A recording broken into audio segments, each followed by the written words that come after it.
Welcome to Travel, Pray, Slay, a podcast for professional women who travel, love God, and are ready to level up their life. On the podcast, we discuss all things travel, faith, career, love, and lifestyle, all focused on helping you take the next steps you need to bring your visions into reality and live the extraordinary life God created for you to live. If you love Jesus, Beyonce, and catching flights, then look no further because you have found your tribe, sis. I'm your host, Toya Nicole, and I can't wait to get into today's episode with you. Hey, y'all. I am back with another episode, and we are officially in summer. Everyone get excited.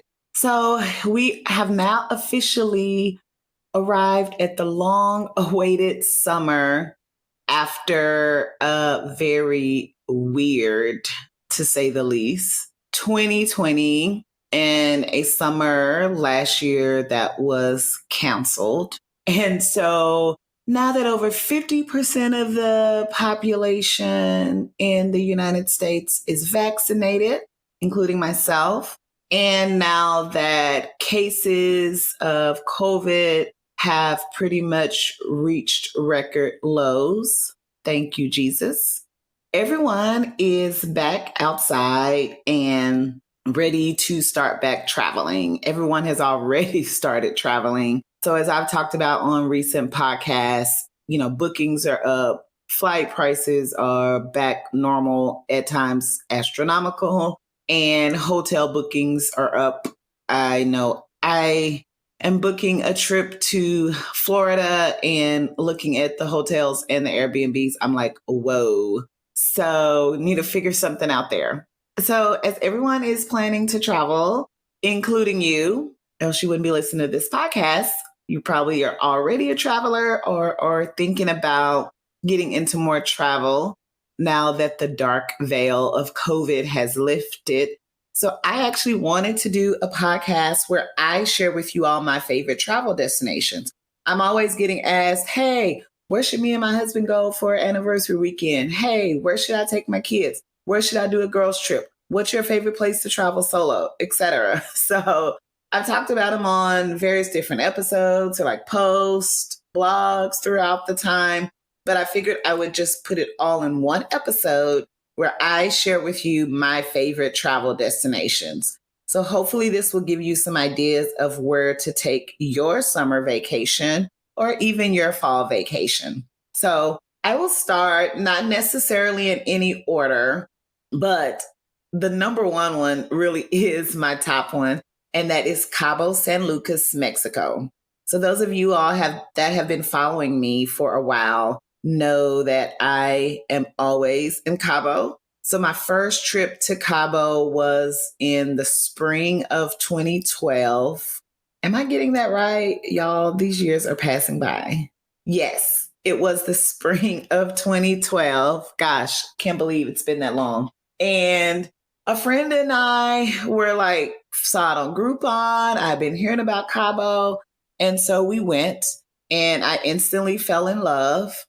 Since that time, I have been back to Cabo, I think 5 times. One of the things that kept bringing me back to Cabo since that time, which is, again, like I said, 9 years ago, is that I actually made a decision about a timeshare. So I'm actually going to do a separate podcast all about timeshares and investment properties because I do think they can sometimes get a bad rap. But if you are an avid traveler and if you have found a particular destination that you like to go back to, overall, for long term, timeshares are actually a pretty good deal. And I just fell so in love. I fell for the presentation and I bought it, right? So the timeshare has brought me back to Cabo multiple times to stay at that property. I've stayed at other property because I have a very flexible timeshare agreement where I can utilize it at other places. So it's given me the opportunity to discover different resorts around the Cabo San Lucas area. So it's just one of my favorites. The hospitality, the people there, and I have traveled to other parts of Mexico, including Puerto Vallarta, another popular spot, and they're great too. But I just love the hospitality there. It has a great nightlife scene. So if you stay in Cabo San Lucas proper, if you will, anywhere near the marina, you're walking distance to Cabo Wabo, which is a popular club. All the bars, the nightlife is great there. All the little like taco spots, like cheap food. And that's what I love about it. Now, if you're on the San Jose Cabo side, you're going to be more beachfront. Think kind of just like your resort and the beach. That's it.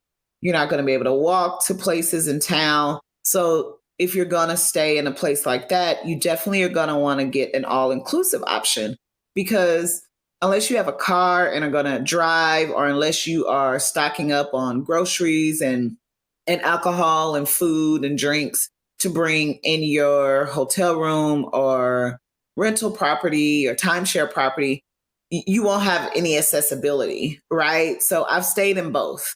First couple of times I stayed in Cabo San Lucas proper near the marina. So again, I didn't have to have an all-inclusive resort. My timeshare now has an all-inclusive resort option, but at the time it did not originally.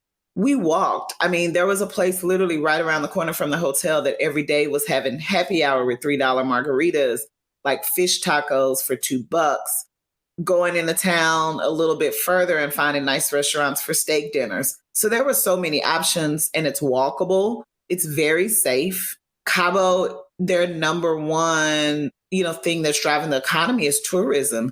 So because of that, they make sure that everything is safe.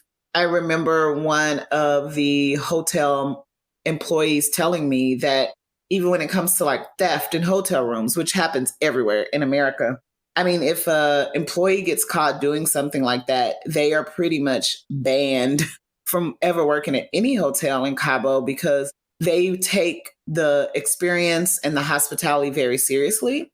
And anything around safety, anything around alcohol poisoning, anything around theft that's going to dissuade people from coming, they don't allow it. So therefore, you're going to always get a great, safe experience. So that's my experience on the Cabo San Lucas side, right? Accessibility to nightlife, accessibility to other restaurants. And it's about a 10 to 15 minute walk to the beach. So there are two beaches, Madonna Beach and Lovers Beach. You can walk there. So you're not beachside for your hotel, but you can walk there.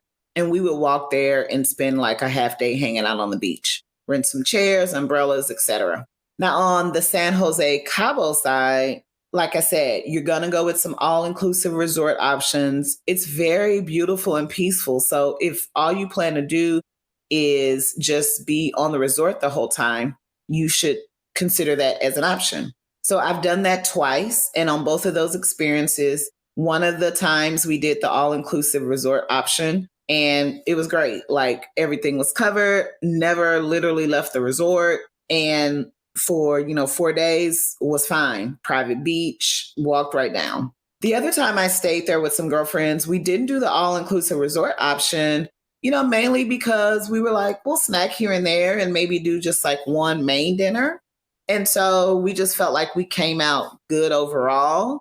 That resort was a beachfront property, but it didn't have a private beach. It had a beautiful infinity pool, but the hotel offered a shuttle. So we would shuttle into Cabo San Lucas. We shuttled into Cabo San Lucas, Madonna Beach area, and we hung out there 2 or 3 times.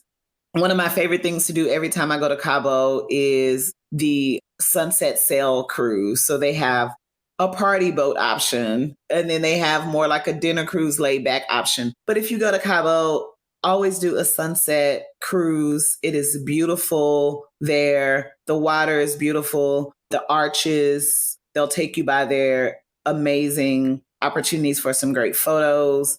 And whether you choose the laid back dinner one, which I think on one of the ones we did, that was a laid back dinner one, it was like jazz music. The other one was like our party boat. So think like Cupid Shuffle and Turn Up. So either way, free food and free booze is always included. So again, I highly recommend Cabo. It's one of my favorite Mexico destinations. It's one of my favorite destinations to go to for beach sun, and relaxing. So, another one of my favorite destinations right here in the good old US of A is New Orleans, Louisiana. So I can't remember the first time I went to New Orleans. Being from Texas, Louisiana is right next door. But some of you all know it takes, even though Texas is like right next to so many states, because Texas is so freaking big, because I live in like in the north central part of Texas, like it'll take you like 6 to 8 hours to get out of this state. And so, anyway, you could be driving 8 hours and still be in Texas, like just not making it to El Paso. So, although I grew up here and Louisiana was right next door, I didn't frequent New Orleans that much. So, the first time I went was actually like post Katrina. So, I think that was like 2007 was my first trip to New Orleans. And again, another city that I fell in love with, another city that I've been to at least 4 or 5 times over the last 10 years. And again, my favorite thing about New Orleans, for them, it is the food, right? So all the best Cajun food you can think of, seafood, right? Anywhere that's by the water is going to give you amazing seafood. So I have like 2 dishes that I love to get whenever I go to New Orleans. I always have to get crawfish etouffee, and I always have to get a po' boy. Like sometimes I'll do like a catfish po' boy or a shrimp po' boy, but I got to get that, right? And so just so much good food. I've had some of like the best meals that I've ever had in life in New Orleans. Emerald's restaurant is great. So many unique dining options there. I know I've been there like a couple times and, they rotate the menu based on like what's in season there. But so many like classic New Orleans spots like the Court of Two Sisters and just some classic New Orleans eateries. I mean, you can try everything like fried alligator, so many like unique experiences. I think the first time I ever had oysters, I was in New Orleans. So you got to go to New Orleans for the food. And Bourbon Street is a whole experience. I love Bourbon Street. It definitely gets rowdy. But one of the main reasons that I love Bourbon Street is not necessarily for the bar hopping, although I have gone there for trips that were very much centered around partying and turning up. So we definitely took advantage of being on Bourbon Street. And as long as you're around Bourbon Street, French Quarter area, it's open container, meaning very similar to like the Vegas Strip. You can get a drink in a bar and walk up and down the street in and out. So free for all when it comes with drinking, right? So definitely getting a hand grenade, getting a hurricane is big, but I love the live music on Bourbon Street. And so, I mean, you walk I would say every other like 2 or 3 bars up and down Bourbon Street is going to have some live music going. It's going to be a patio or a courtyard. And so whether it's jazz, whether it's R&B, whether it's New Orleans bounce music, whether it's brass bands, you are going to be able to have the best live music experience for free, right? I mean, you're just walking down the street, you hear the music. So I remember one time I was there, that's exactly what we were doing. We were walking down and I was like, oh, where's that music? And that just led us over there. And we maybe stood there and stayed at that spot for 30 minutes or whatever, just like chilling or whatever, listening to that music. And then you walk down a couple of more slots and there's another place with like dope music. So I love the live music scene in New Orleans and the accessibility of it just being available to you up and down Bourbon Street, and just the freedom that you have in the French Quarter to just kind of like really have a great experience. The food is great. And I love the culture and the history. There's so much culture and history with New Orleans. The French Creole, just kind of going all the way back to slavery and everything from, I would recommend if you do some of the plantation tours. I still have yet to go to the Whitney Plantation, which is the number one place I want to go. But I have visited some of the other plantations, but I haven't gone to the Whitney Plantation. So that's on my list for my next trip to New Orleans. But I have done a cemetery tour.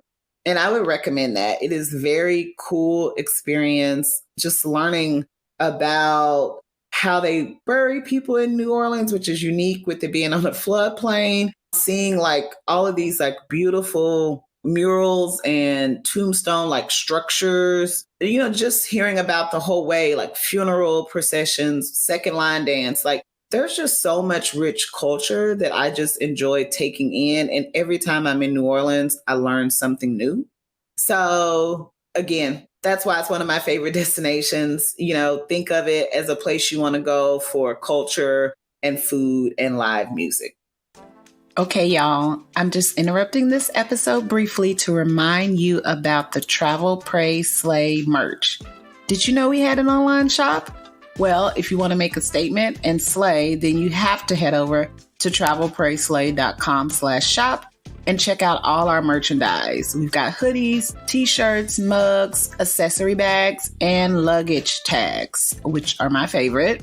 We've got everything in the online shop you need for your next trip. And whether that's a trip to Paris or just your daily trip to Target, you still want to make sure that you slay, sis. So head over to travelprayslay.com/shop and pick up some merch today. So another one of my favorite destinations, kind of sticking with the food theme, I will say is San Francisco, Bay Area. So San Francisco has a special place to me because it was actually the first place that I did my first ever solo trip.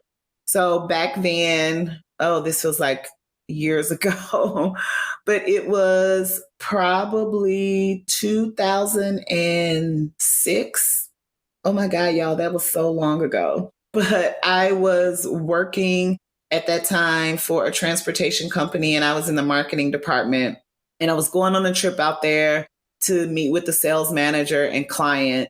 And I just decided I would stay over a few extra days and turn it into like a personal trip. So this is my first experience. Although I had traveled for work alone before, I was either meeting up with somebody once I got there. I had never really stayed over in a city that I didn't know anything about.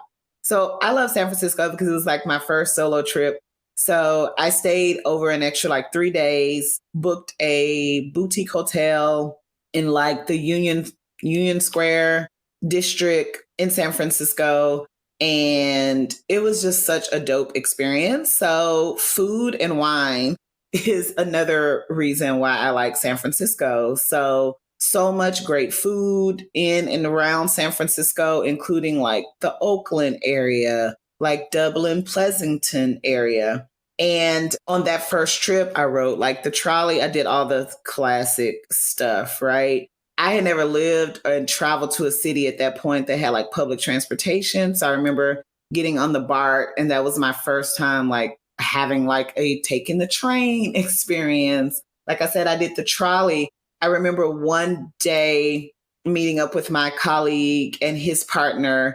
We had went to a play downtown San Francisco. And I just remember like there are so many beautiful like parks and like hills and like scenery, but it was somewhere near the Golden Gate Bridge. We did the play. We ate at this great steakhouse afterwards. But before the play, we literally like found some park, like sat on a hill and just like took in all the scenery and just like had snacks and caught up. Like it's just a lot of that in like the Bay Area period, but particularly San Francisco. I fell in love with just the architecture and the beauty of the Golden Gate Bridge. Fun fact, I actually have a fear of bridges. If any of y'all listening have ever been in the car with me, you know this. I have anxiety going over bridges to the point to where, before I travel to a city, I'll look at where the bridges are, try to find a different route.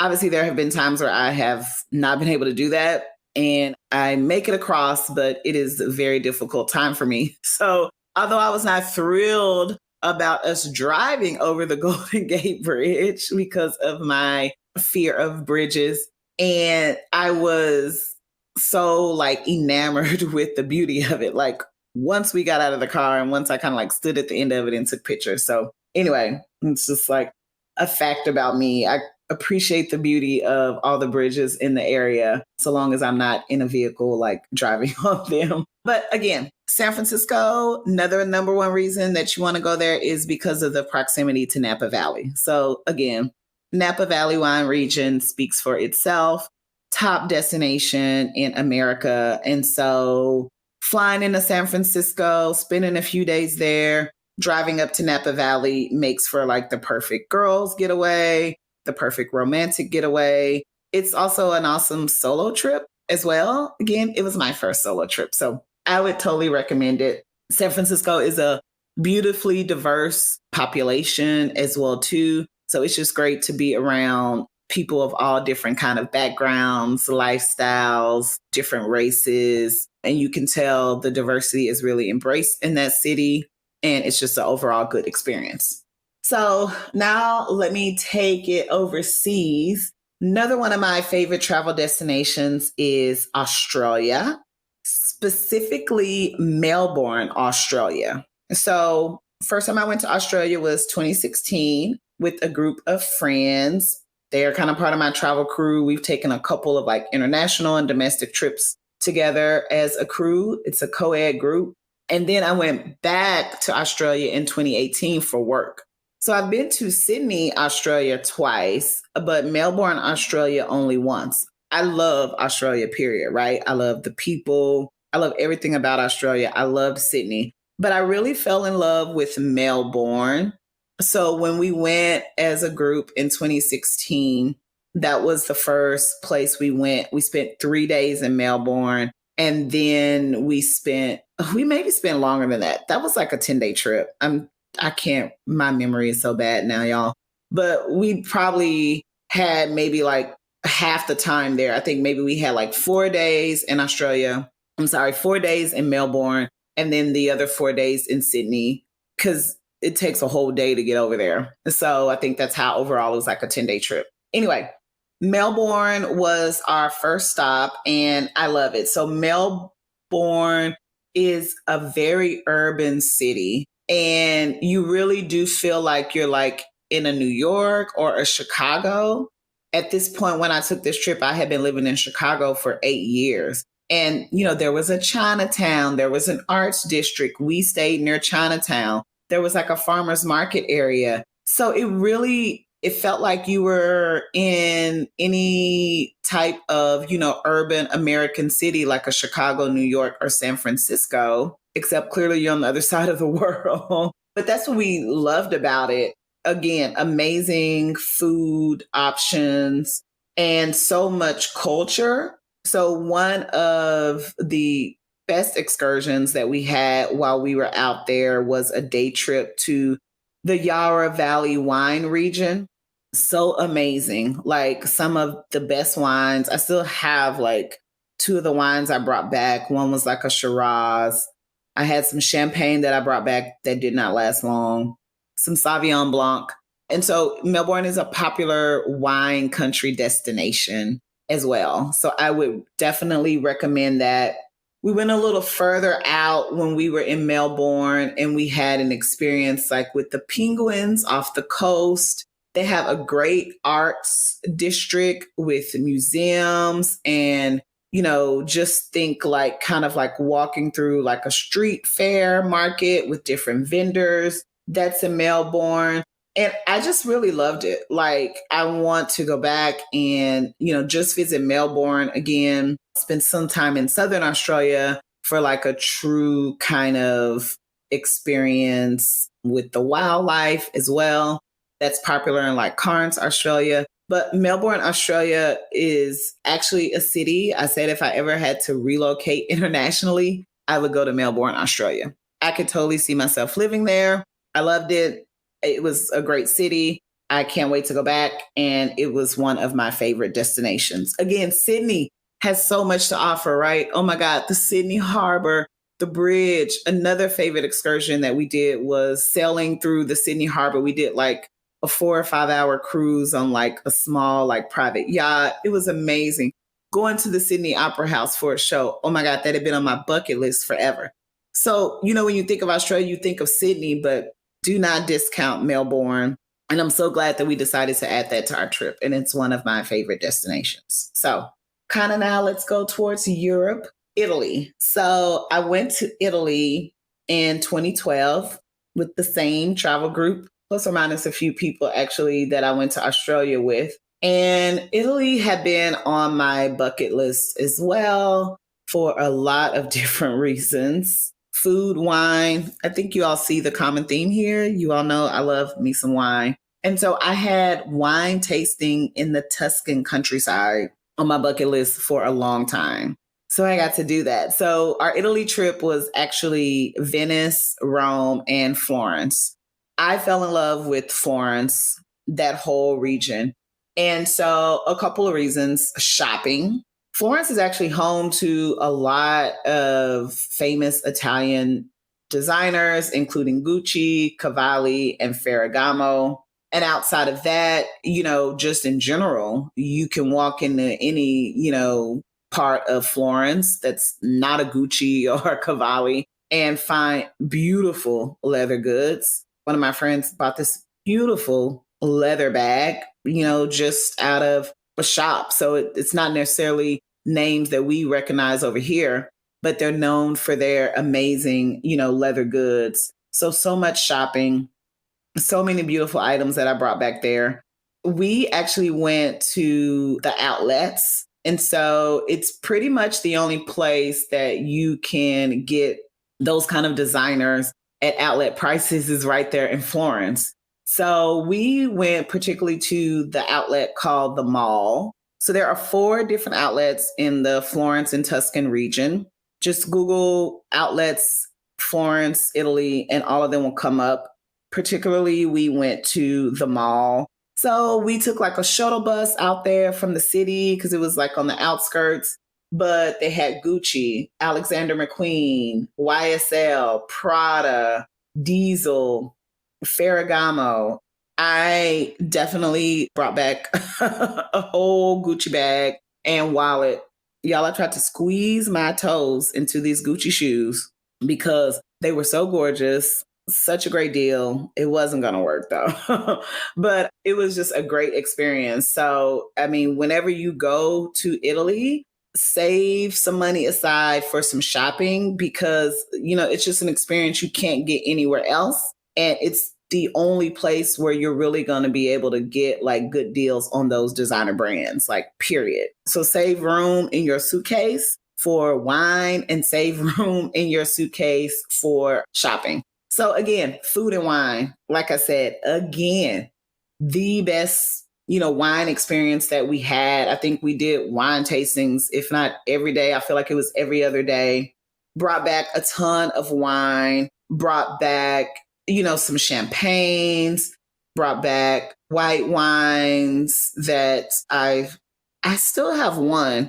I am a person, y'all, and I know people say, don't save it for a special occasion, but I have kept one of my wines from Italy and one of my wines from Australia. I'm going on over 5 years now. Don't know what I'm waiting on, but I kind of just like having them there and remembering that experience. But food and wine obviously was amazing. Every day we made it our mission to have gelato. Like every day we were in Italy, we were like, time for gelato. And the museums. So you get an amazing experience going to the museums. We got to see the David of Michelangelo in Florence. That's in the Accademia Gallery. So museums, food, wine, shopping, the Italian culture. It's just so amazing. So Florence, Italy, top of my list. Cannot wait to get back there and just want to spend a little more time just in the Florence region the next time I go. So those are my favorite travel destinations. And like I said, just wanted to give you all those options. I know the borders are starting to open late summer, early fall for vaccinated people. So if you want to get to Australia and to Europe for Italy trip, hopefully that will be an option in the next couple of months for you. But if not, definitely make it a 2022 goal. But as far as New Orleans, San Francisco, and Cabo, you can get there now. So all of those are perfect travel destinations for you this summer or this fall, whenever you want to plan your next trip. So As always, I want to hear from you. So let me know, where are you planning to go this summer? And what are your favorite travel destinations? And until next time, I will talk to you all soon. Bye. Thanks for checking out this episode. If you want to check out the show notes, you can head over to the website, travelprayslay.com.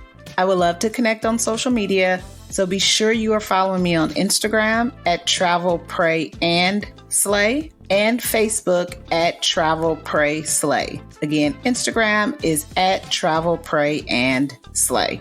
And if you love this episode, be sure to subscribe to the podcast on Apple, Spotify, or your favorite podcast player, and be sure to leave a review. Thanks for listening, and you'll hear from me soon.